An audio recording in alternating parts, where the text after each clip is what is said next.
বাংলাদেশের মাননীয় প্রধানমন্ত্রী শেখ হাসিনা আপনার দৃষ্টি আকর্ষণ করছি। মাননীয় প্রধানমন্ত্রী, কেউ থাকবে না চিরদিন। আপনি করে যান রাস্তার অসহায় মানুষের জন্য একটি মাথা গোঁজার আশ্রয় স্থান। দোয়া পাবেন আপনি। অনেক উন্নয়ন করেছেন আপনি, মানুষ রাখবে না মনে বেশি দিন। রাস্তার ঠিকানাবিহীন মানুষের জন্য যদি করে যান একটি ঘর, আপনার অন্ধকার ঘরে আলো পাবেন চিরকাল। একটি সিটি, একটি ঘর, মাথা গোঁজার হবে নির্ভর।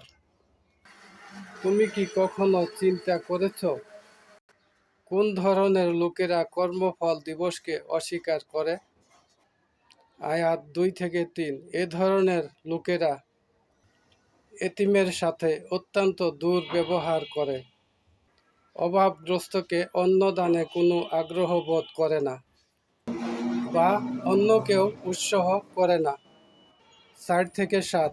আর দুর্ভোগ সেই নামাজীদের জন্য যারা সচেতনভাবেই নামাজে অংশগ্রহণ করে, শুধু লোক দেখানোর জন্য নামাজে সামিল হয়। দুর্ভোগ তাদের জন্যও যারা নিত্য প্রয়োজনীয় ছোটোখাটো সাহায্য থেকেও বিরত থাকে। 107 সূরা মাউন